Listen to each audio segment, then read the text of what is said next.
Talks Bus.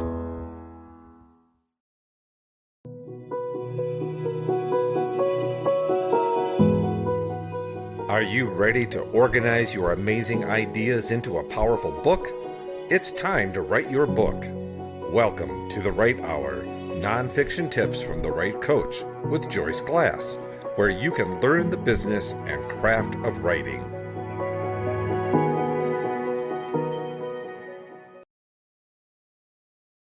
Welcome to episode 502. Last week we talked about Amazon ads with Chris O'Byrne, and if you missed it, make sure you go back and listen.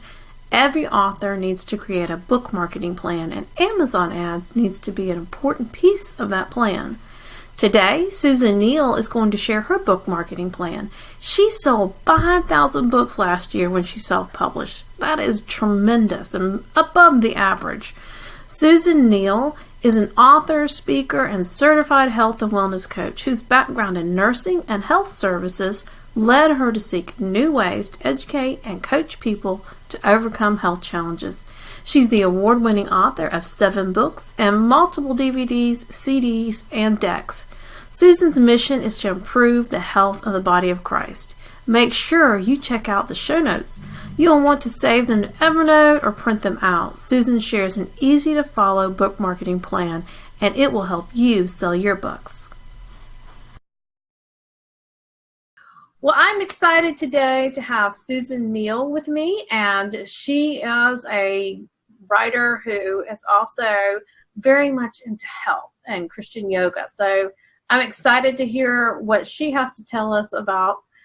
Susan, so glad to have you here today. Thank you so much for having me, Joyce. You're welcome. Well, tell us a little bit about your journey to becoming a writer and a little bit about you yourself and how did you get on this journey? Well, I'm an RN and I have a master's in health science, but for like 20 years I was a stay-at-home mom.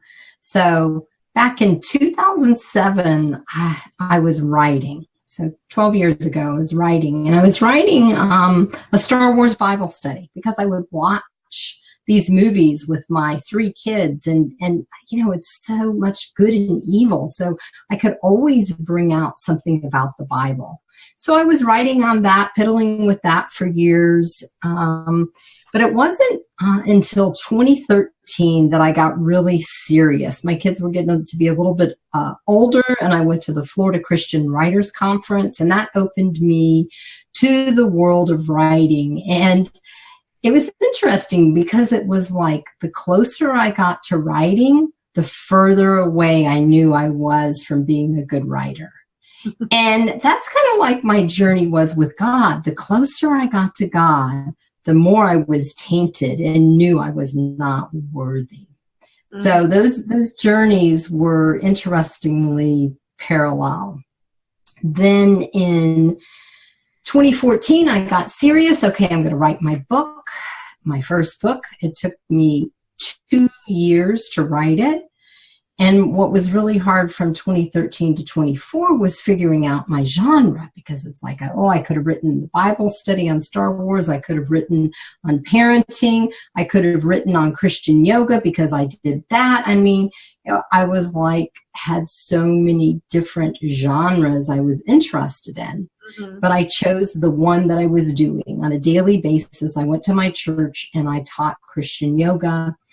And I titled my book, Scripture Yoga, 21 Bible Lessons for Christian Yoga Classes. And so with this, I published it, I self-published it, and that was in 2016. I reused the pictures and created a second book, Yoga for Beginners. Mm-hmm. And so I got both of those published in 2016. 2017, I began publishing even more. Fun. So you've been a busy girl, and you have won some awards for those, correct? Yes, I have. So in 2017, I wrote 7 Steps to Get Off Sugar and Carbohydrates, and it won the SELA Award at the Blue Ridge Mountain Christian Writers Conference. Yay! And Yeah, that was last year. After that, my sales. Remember that because, for those that don't know, we go to this conference together and we actually got to meet each other this time. So, but yes, that was great. Yes. And then this year, I won another award for a book I published last year, which is the sequel to my 7 Steps book. And it's called Christian Study Guide for 7 Steps to Get Off Sugar and Carbohydrates.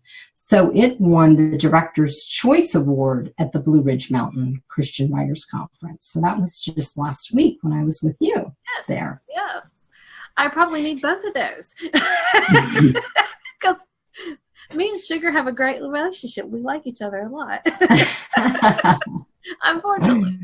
So, but I have kind of way back, but I'm sure there's more I could do. So, but anyways, we'll talk about my issues later. But tell us a little bit about how did you market these books? I learned that you have some strategies that you have used, and they have really helped you to be successful in selling your books.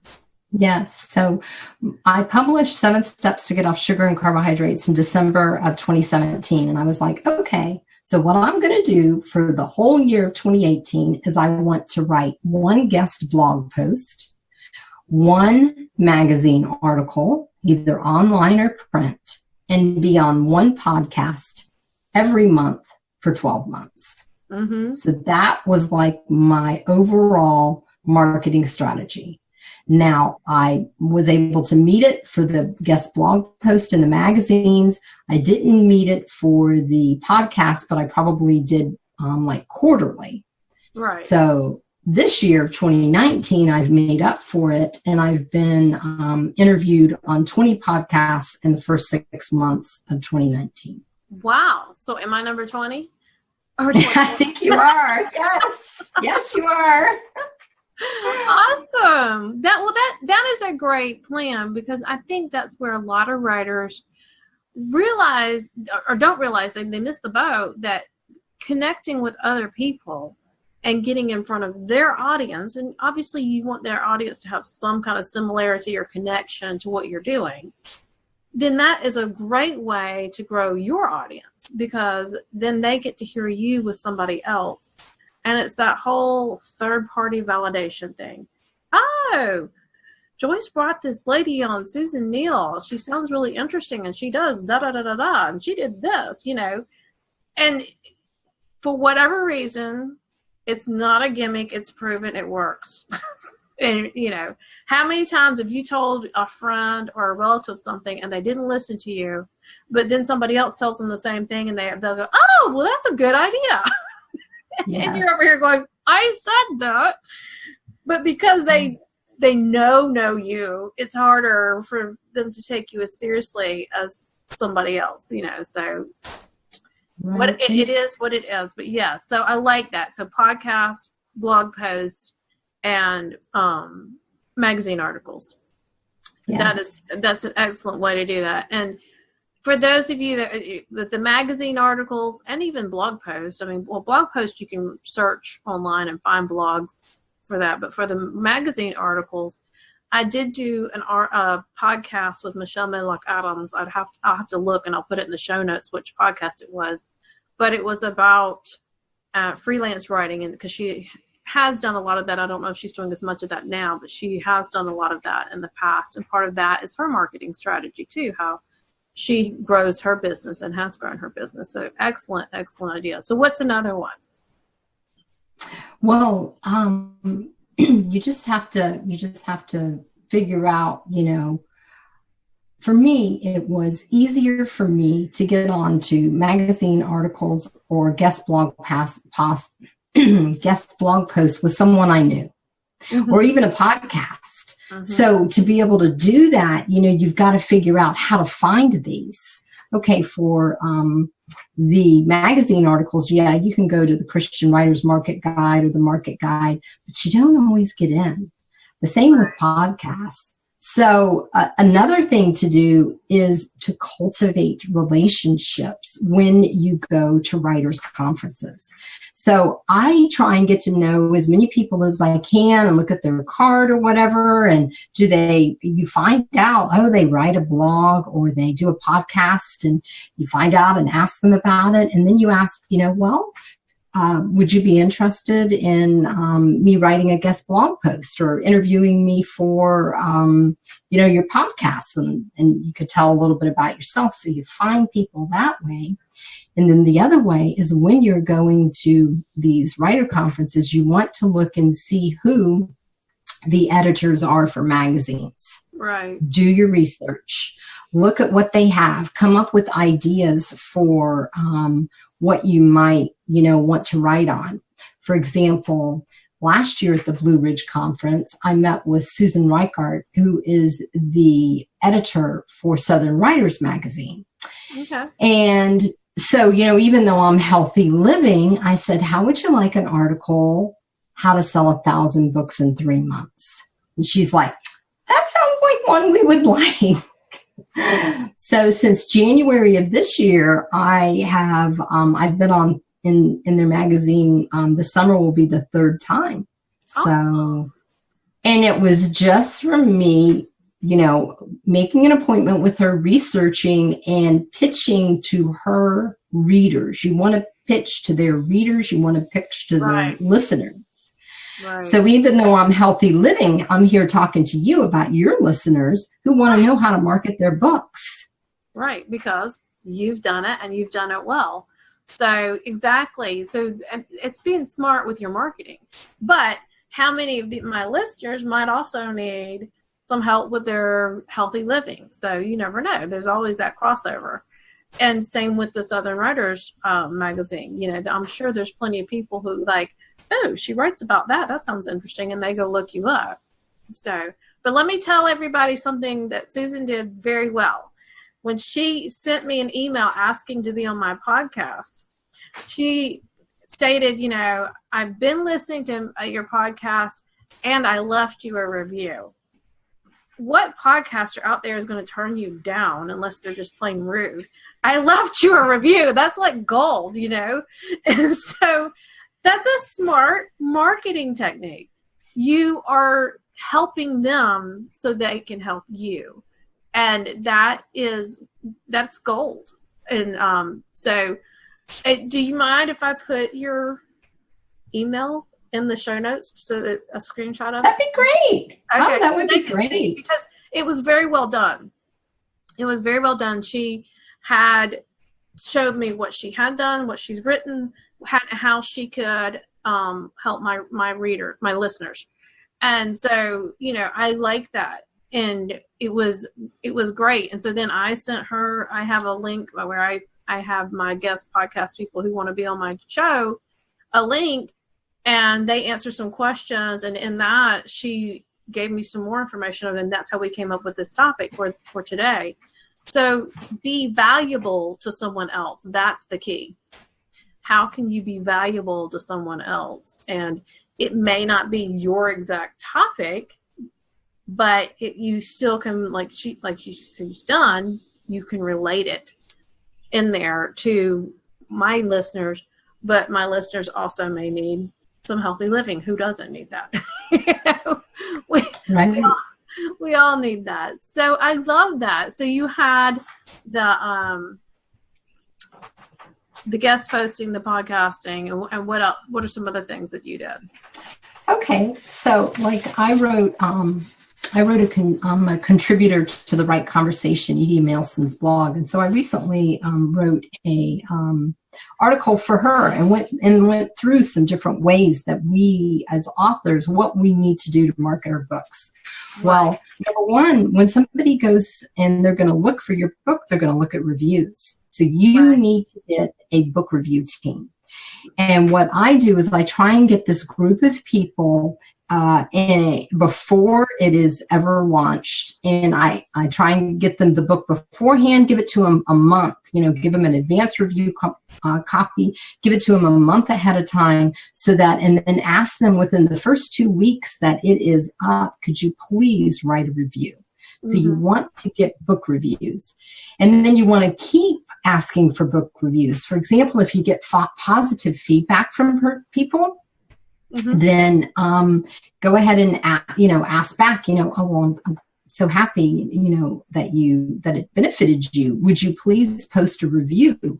Or would you mind posting it on your Facebook page with a picture of the book and you, or a picture of the book and a recipe? Because there's 50 recipes in my 7 steps to get off sugar and carbohydrates book.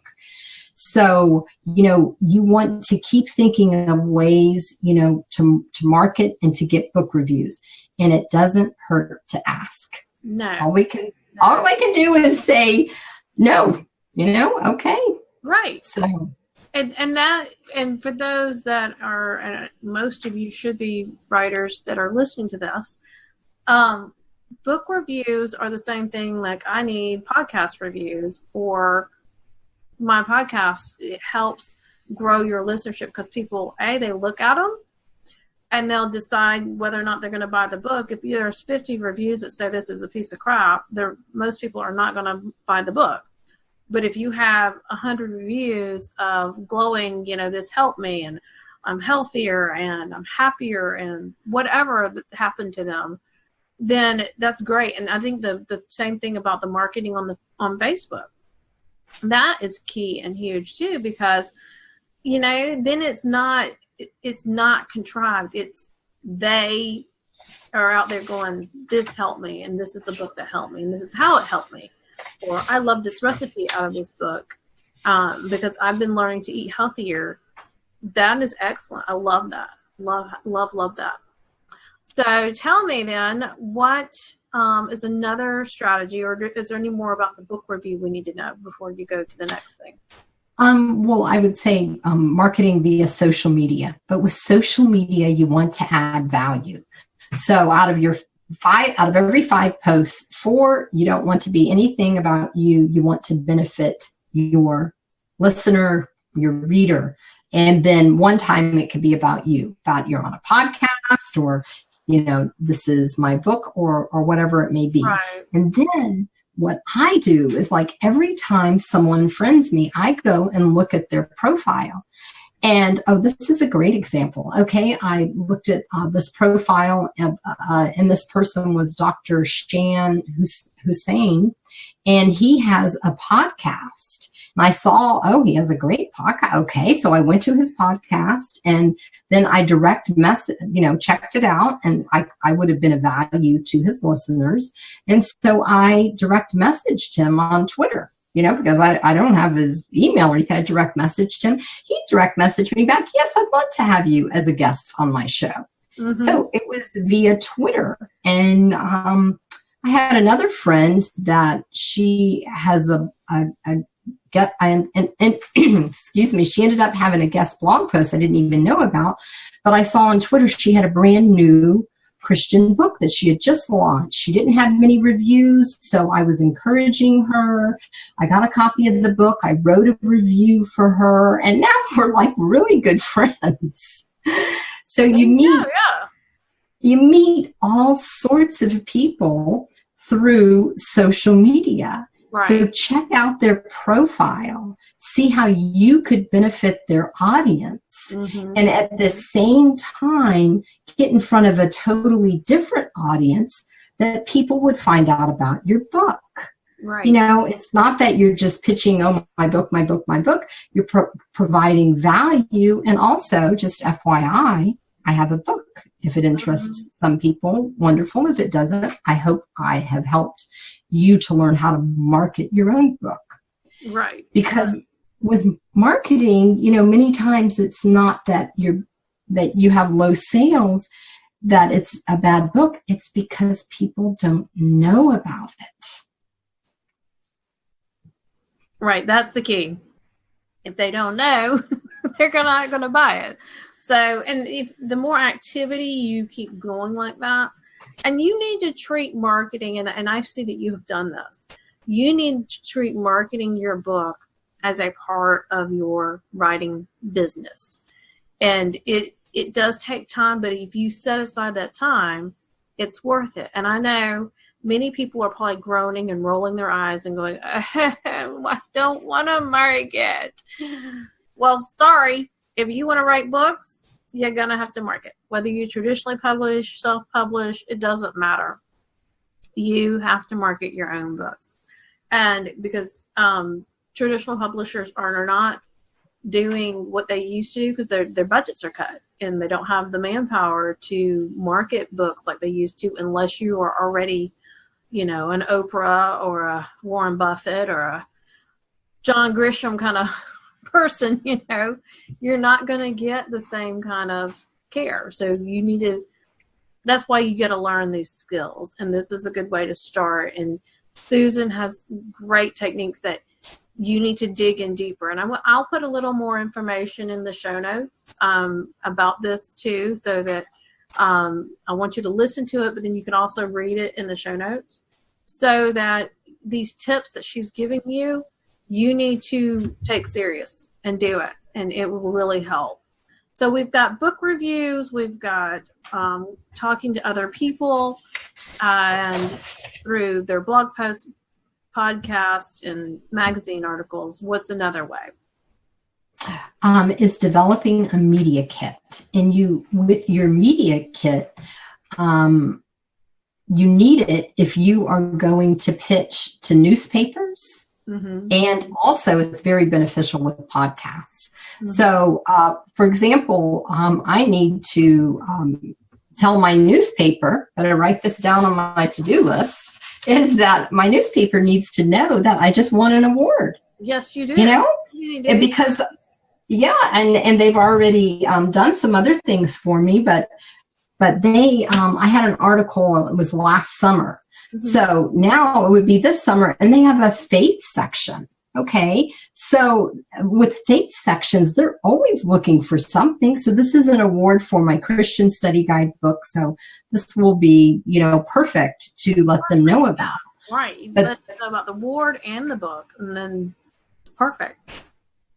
And so what a media kit is, it's like every year you grow and develop and you learn new things. And last year I attended the Advanced Writers and Speakers Association conference in Nashville, Tennessee. And I met publicists and I met media specialists and branding specialists.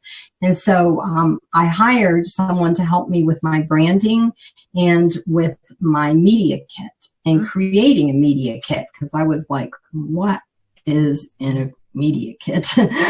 Well, media kit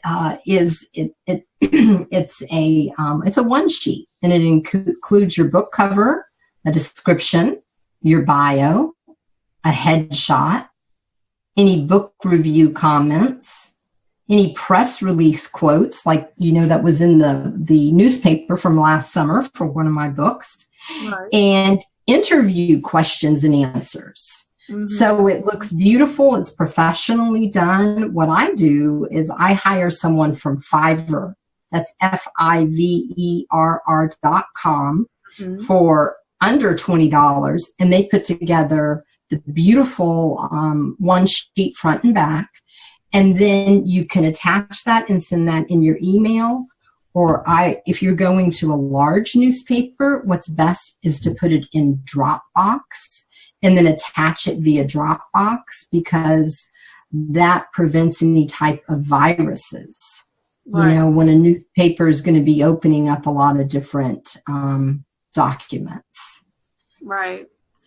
Awesome. So, and for those that don't know, explain a little bit what a one sheet is, because some people may not understand what that is. Okay, so it's very visually appealing. So one sheet can be just the front page, but for your media kit, you probably have a lot of content. So up at the top, you would have like a picture of your book, and then you would have, the back cover description. Below that, you would have a picture of your headshot and then your bio. Mm-hmm. You turn it back around and you would have interview questions. They would incorporate in there a quote from the newspaper. And then maybe at the very end is a book review comment. Mm-hmm. And so this is very visually appealing. It looks nice.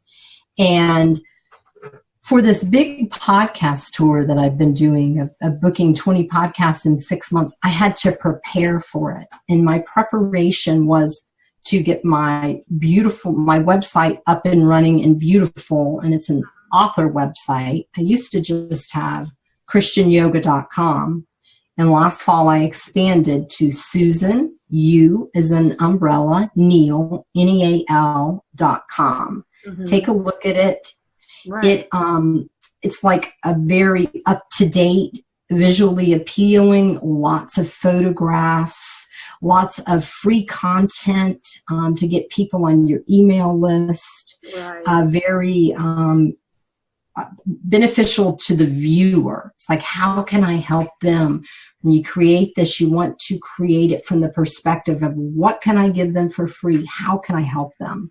I even have in there, like on one of my pages, like the first chapter of each of my books. So they can read the first chapter for free and see if this is something that would benefit them. Right.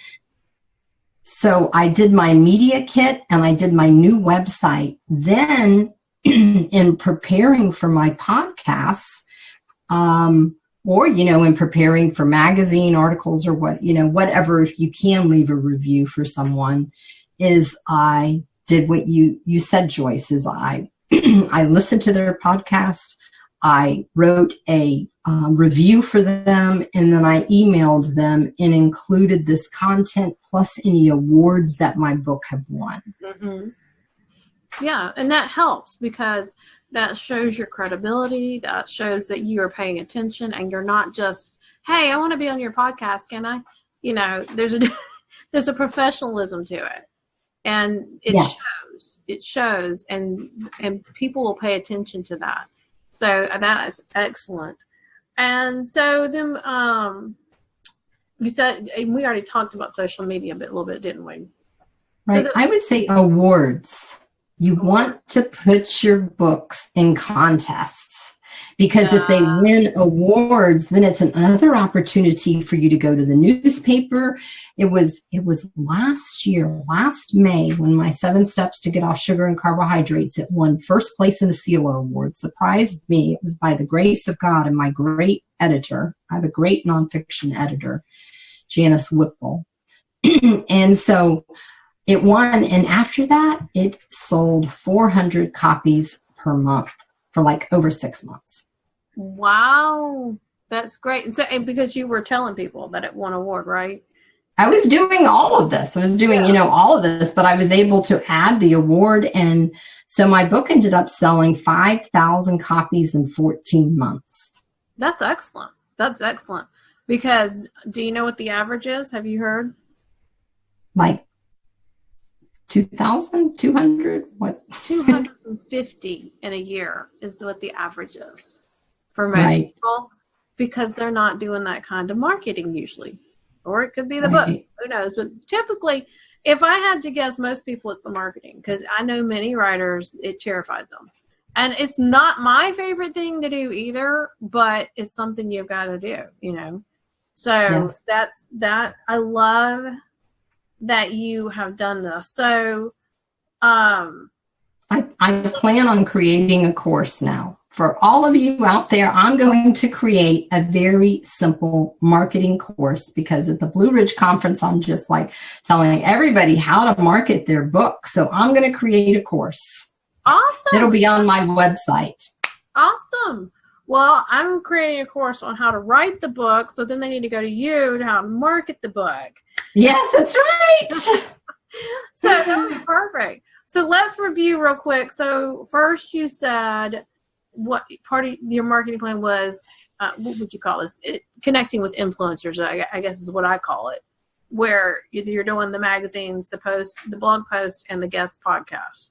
And I think that was a very reasonable goal too, to do one of those each month. That's achievable. That's not something that's going to stress you out too much. And then the next thing then you said was the book reviews. People have to have and some people call that a launch group. Were they a part of your launch too, or was it just strictly book reviews that you had people do? It was part of my launch team. Yes. Okay. Mm-hmm. and if So it's good to have a launch team as well. Right. And if you're not sure what a launch team is, essentially it's just a group of people who agree to help you launch your book, and you give them things to do leading up to the launch so that there's this buzz going around and it gives some energy to the launch. And then on launch day, they're all, posting and sharing and things for you too. And typically you give them, certain things to do each day or each week to help. That's what, do you know who Blythe Daniel is? I think you do. Yes. Mm-hmm. Yes, Blythe. I took her book launch class, and she talked about book launch because she just recently launched a book too, and so that's what she was talking about. And she had someone helping. And typically, if you can afford someone to help you run that, or a friend help you with that, because there's a lot of moving parts to a book launch, it is good to have some kind of help with that, even if it's just somebody who's kind of managing the group. But if you have someone who can actually do that for you, that's awesome too. So book reviews, the influencers, and then the media kit, which I think is key. And I will list out on the show notes the things you say to include in the media kit. So you don't have to, if you're listening and you're driving, you don't have to write this down. Just go to the show notes and they will help you with that. And if you would like me to provide one of my media kit one sheets, I'd be happy to do that. Yeah, I think you sent me one, so I can. You care if I put the link to that? You maybe just put the link to it, and then that way they can pull it up and download it if they want. And then let's see, and then just being on social media and asking people on social media to do things for you too. If you get feedback from somebody, request them to do that. That's great. I mean, you can. I don't know if you've ever done it, but I think you could even do a Facebook post saying, hey, if you love the book, please share a picture of you in the book, or how it helped you, or something like that. Did you ever do anything like that? Yes, absolutely. All the time. Anybody who gave me feedback. Yes, I was asking them, please. Yeah, but I mean, if they didn't give you feedback, did you do a post just sharing out there generally saying, hey, if you like the book, share on social media? I just let people share if they chose to. But if I had some kind of interaction with them and they liked the book, then I asked them to. Okay, it'd be great. Either way, ask them either way. It's what because what's the worst they can say, right? Is no. Right. Just not do it. And if they don't, that's fine. That's totally fine. So I love this, Susan. I love what you have done and you have accomplished. So yay to you too. Thank you. Give you another yay for your awards, because you won last year, won this year. And you're doing this just goes to prove that writers can learn this. Did you find this hard? Do you have any marketing background, or where did you decide to start doing this? I have an MBA, a master's in business administration, so it came very natural to me. It just was like part of it. And so, I mean, if you have a book, how are people going to find out about it unless you get it out in front of them, because it's just hidden away, It just really is. It is. You have to not be a secret writer. If you want to be a secret writer, that's one thing, but most of us don't. So if you want to do that, there was one other thing I was going to ask you, but I don't remember it right now. So here it is. Which one is your favorite strategy, just that you actually enjoy doing? Which one was your favorite? I'd say podcasts. Okay. I found it to be highly effective with achieving it once I got my technique right, to where I am benefiting them. I'm not just sending this, query letter that doesn't, I make it personal. Mm-hmm. I do a review for them. And so then I got really positive feedback, like the guy, Dr.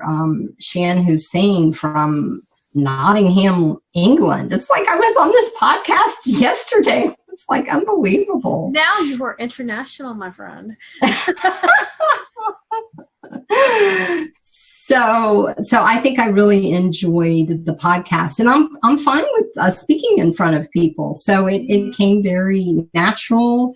I got a really nice Blue Yeti microphone because I knew for 6 months I was going to be doing this. And so from this point on, maybe I'll do a couple a month, maybe not 20 loading up in 6 months, but I made up for last year. Right. And that's huge. And I love that you mentioned about Twitter. That was one of the things I was going to mention. Don't be afraid to Facebook message somebody or Twitter direct message or even Instagram, because it just depends on what their medium is. And for those of you that are curious, you will find me on Facebook more than you'll find me anywhere else. I like Instagram, but it annoys me too. I don't like you can't share things and you can't have clickable links, and it's just like, what's the point? So, but anyways, and obviously I'm not in their most used demographic, shall we say. It's usually the younger ones. But anyways, don't be afraid to message people and ask them. And if you're not sure if that's the best way to contact them, you can always say, hey, is it okay if I send you a message here, or would you prefer that I email you? And they'll tell you, go ahead here, or please send it to my email.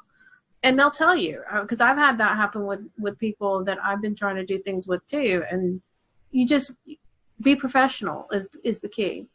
So what is your main way of contacting influencers? Through email? Is that how you did that? Yes, it's Susan Neal, Neal, at bellsouth.net.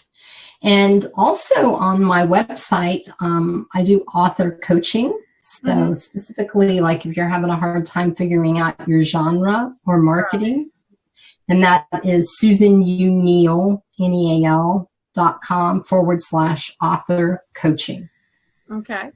Well, when you were contacting people though, did you use their email to contact people, or was it, how did you find out their emails? How did you find people to connect with? What was your easiest way, I guess? Well, through networking, when you go to conferences, other people that I would ask people, like I asked my editor, I'm like, do you know anybody who has a podcast? And she's like, oh yeah, I do. She's in my church. Let me give you a link. And she has a really big podcast. So, awesome.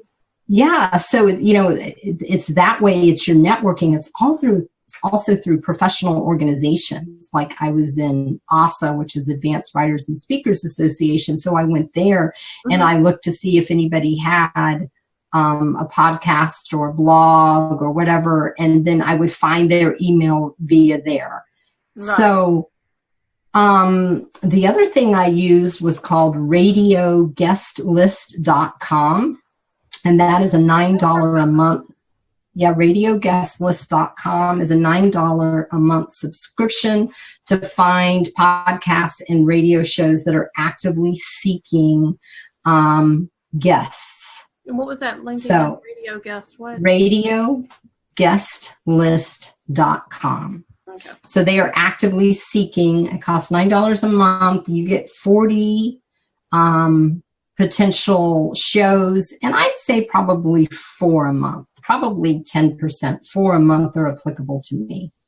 Okay. So you really need to get out there and hustle and find, okay, is anybody friending me? I mean, you could go to LinkedIn, and type in podcasts or, to be able, or guest blog posts to be able to find different places for you to write. Yeah, LinkedIn is another great place.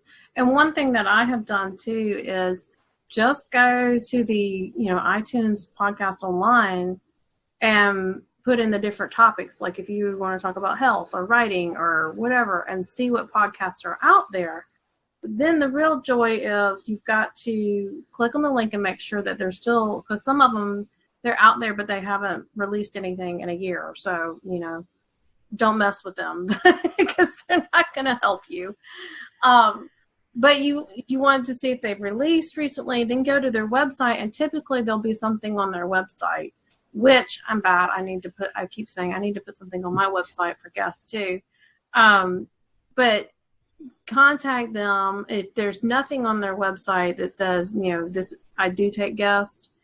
And obviously you'll listen to them. If they don't have guests, then don't bother with them. They don't do guest interviews. But then email them, or if they've got a contact form on their website, and ask them, hey, do you take guests? And send the email similar to what I'm going to show you with Susan, and offer any value to them.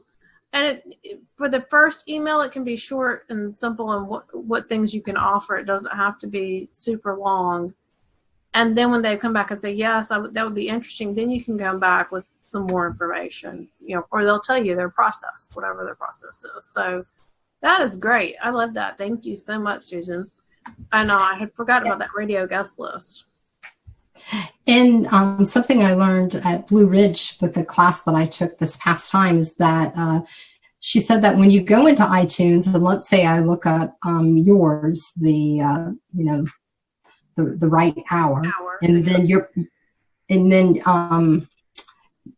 you look it up on iTunes, and underneath that, it's going to have other podcasts similar to that one. Right.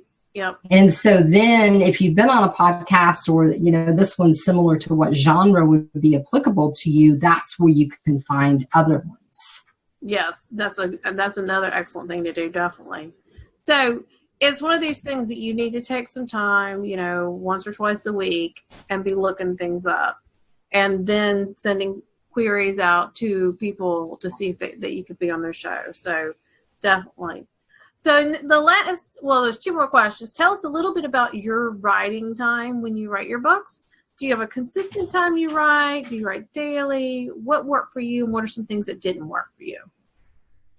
For me, I used to work as an executive at Mayo Clinic, and we did some kind of a quiz, and you came up with your most effective time that for your body, you are like sharp and up. And for me, it was 10 a.m. to 2 p.m. Mm-hmm. So that is my writing time. If I am in writing mode, I write every day or 5 days a week from that time. And I just say to myself, okay, you can do your marketing from 8 to 10. You can answer emails from 3 to 5, but you can check your Facebook then, but they're in this 10 to 2, the phone is off, no social media, and you are going to write. Mm-hmm. What works for me is I read what I wrote yesterday. So if I wrote 1,500 words yesterday, I read what I wrote, I edit it as I go along, and then I start writing what I'm writing for that day, because that gets me in the frame of mind of what was I writing yesterday. Mm-hmm. I try and group my writing into like for example, a large time period. So, for example, in February, I had to write 4,500 words to be able to go to the Florida Christian Writers Conference and have those words edited by a critique group. Mm-hmm. So the month of February, I wrote, and I ended up, like February and March, I ended up writing 14,000 words. So I got a third of my book done because I was dedicated with that. I sent it to my editor. Something else that's very important is at least for me, finding a professional editor that you work well with. Yes. And how I found mine is I went to the director of a writers conference. I went to Eva Marie Everson and said, I need a nonfiction Christian editor. Who would you recommend? And she has an editing service, so she knew exactly who to recommend because she had critiqued some of my writing. Mm-hmm. So, in April and May, I was very much into, okay, I'm going to this conference. I need to get my book proposals done, one sheets, yada, yada. I did not write then. Mm-hmm. But June, starting next week, June, I hope to get another, 10,000 plus words done of my next book that I'm working on. Awesome. So in June, from 10 to 2, I will be writing. Awesome. That's great. Well, in case you didn't know, I edit too. That's part of my coaching services. Oh, that's great. That's great. Yeah. So all my clients, they get coached and edited. So they get a double whammy. Oh, fabulous. And I'm part therapist too, because if you've worked with an editor at all, sometimes you've got to help people work through their fears or their struggles with writing, and so that becomes part of it too, which I enjoy. I enjoy because I love encouraging, helping people. So that's wonderful. And yes, I am with you 100%. Anybody's listened to this podcast for any length of time, they have heard me say, you need an editor. And if you can't afford anything else, you need to afford an editor, because that's key. And like I was talking with one of my clients this week, he was struggling, and it's like, because he's not to where he wants to be, he thought would be further along. And I'm like, this is the foundation of your business. He wants to have a business out of this, and his book is kind of his launching off. And I'm like, if this is the foundation of your business, we don't want to just rush through this and get something out to get it out. You want it to be professional. So taking the time to make sure it's done. Because, tell them the difference between your book before and after an editor. How did it well, first of all, it grows you so much, because rearrangement of words or just techniques or grammar, it's just so much. And so initially I needed really more developmental editor with structure and stuff, and now it's more rearrangement of sentences and incorporating better words than I could come up with. So it, when I was at the Blue Ridge Conference, the Tyndale publisher read a page and he's like, I like your writing, put it down. And there we go. And it's because it had been professionally edited. Right. It makes a difference. It really does. And, I know for me, all of my clients is help them so much, and they learn so much too, because I teach them. I don't just edit it. I tell them why, I'm changed this because, or this sounds better because, or you rearrange this because, and it helps. And then they learn. And so their last chapter is so much better than their first chapter, and their last chapter is much easier to write than their first chapter, because they've been working with me all along, and now they know a lot of this. And so it's not that big a deal. All right. So tell us, what words of advice or encouragement do you have for new writers, or someone who maybe is just struggling to write their book? Well, you have to start somewhere. So just start with what you know. So for me, it was scripture yoga. Mm-hmm. It took me 2 years to write that book. Okay. Mm-hmm. 2 years. Hey, it took me 4, my first book, but there was a lot going on then too, but I totally get that. Yeah. Right. Especially when you have a family to take care of. Right. So, different seasons of our lives. But my third book, it took me 4 months to write and 1 month to publish. So what a difference from 2 years to 4 months. Exactly. Yes. If you know what you're doing, it's amazing. Yes. Yes, it really is. Awesome. Yeah. So you can do it. Just start writing. Just start writing. I think that's great. That is awesome advice. And that's what I sent an email out to my list today. And that was one of the things I was like, write and keep writing, and then you'll figure it out. So you can do it. Just start writing. Yes, definitely. Well, thank you so much, Susan. I appreciate you being on the show today.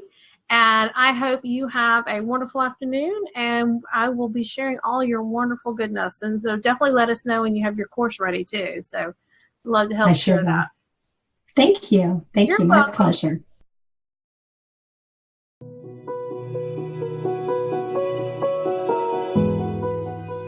Thank you for listening to this episode of The Right Hour.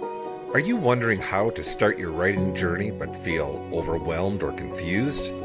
After taking 4 years to write her first book, Joyce completely understands.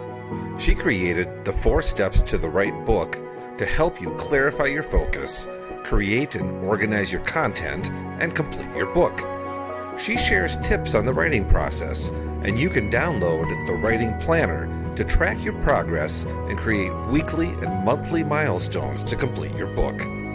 You can sign up for the short email series at therightcoach.biz. That's THERIGHTCOACH.biz. WRITECOACH.BIZ, or go to the link in the show notes for the podcasts. You can sign up on the side pop out on the computer, or on the phone, it's a blue bar at the bottom that pops up. You can also go to the bottom of the homepage to sign up for the 4 Steps to the Right Book. Don't let fear and overwhelm stop you from writing your book. It's time to write your book.